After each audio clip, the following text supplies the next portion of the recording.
We got down there, and the first field goal was wide right, well within Robert's range. Then later on, you flip the field, about the same yard line. Had an opportunity. We thought we had a fourth down play that could, make it. Robert could kick again, but we thought we had a fourth down play based on what they showed that we could execute and make it, rather than punt the ball. If Jimmy punts it, goes in the end zone, then ball goes back to the 20-yard line. So at that time, elected to go for it and try to get points.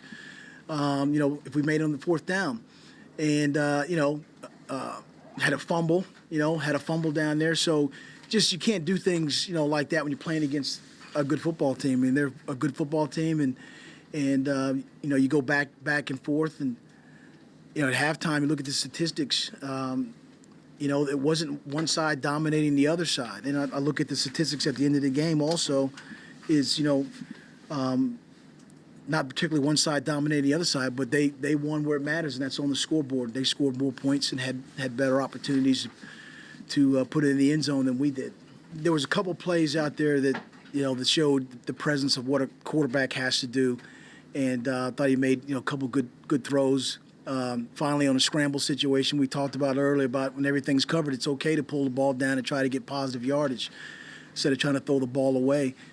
And one of those interceptions came off the hands of a wide receiver, but it goes into their hands. It doesn't matter. You look at the stats and you see you see interceptions there. We can't have that. But I did think he took a step forward today in leading the team and doing some of the things that we've asked him to do. But everybody's going to have to take a step up, more. I mean, everybody that's playing, from the freshmen all the way up to, fourth and fifth year guys. And we got to play better and get in a game where you statistically are doing better. We got to put points on the board, and we got to stop teams from scoring. Yeah, that's what I meant by, rushing beyond the quarterback and rush lanes. There's one thing to have rush lanes, and the other thing is to have a rush landmark. And the landmark is where the quarterback is, wherever he is. And you have guys that are responsible for taking care of that rush lane and the landmark. And we did make him step up in the pocket, and we got to do a better job of having the inside guys make sure that there's nobody stepping up and running, because, like I said, at halftime, he was a leading rusher. And you can't have that, particularly when that's totally avoidable. We thought we could run the ball on them. 170 yards, and they were giving up 35 a game. But again, it's just one of those things that we have to run the ball well in order to open up our passing game. And if we continue to do that, keep getting better at making sure we block the different fronts, the blitzes, and all the line stunts, then we'll become a really good run team. So we're still working to get all those things done. We got the backs to do it. We just got to keep doing what we're doing. Keep doing what we do, and eliminate penalties. Eliminate any silly fouls or mental errors that might come back and get you. And so we just got to do a better job there.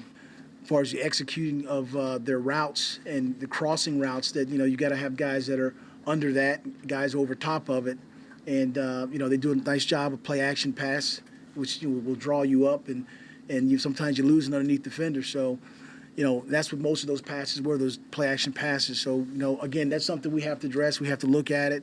We got to make sure we correct it, because it won't be the last time we'll see teams play action passing against us. Going into this thing, the punt return was, I believe, Dominic Terrell was like 14th or 15th in the country, I believe. I got to double check that.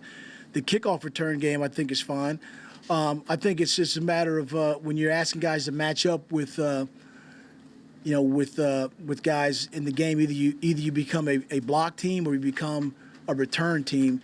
And I think that's something we do have to work on. And we have a talented guy back there that can, if he's given the chance to catch it and return it, then he could do things for us. So obviously we have to work harder to make sure that people aren't in his face, or we do a better job holding up to give us a chance to return.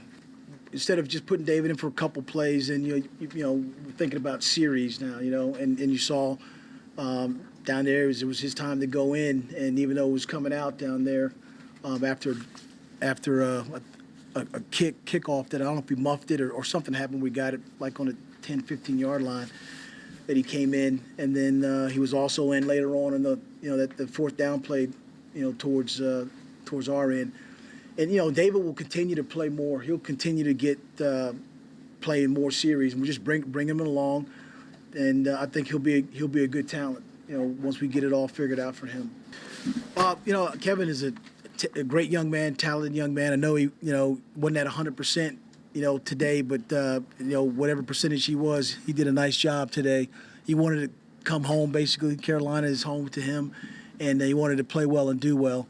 And again, I think that his future is bright and it's ahead of him because he loves the game of football and he's truly a playmaker for us. Like I said last week, that we end up making more plays than them, and this week they end up making more plays than us. And you see, there's a fine line between a drop pass, untimely penalty, missed sack opportunity. You see there's a fine line for that. So you measure it as that the line for success and the opportunity for success in games like this when you're playing, that's a good football team, that you have to narrow those lines and those opportunities, to make it happen for yourself. So, again, we'll take this game and learn from it and look forward to playing the next game.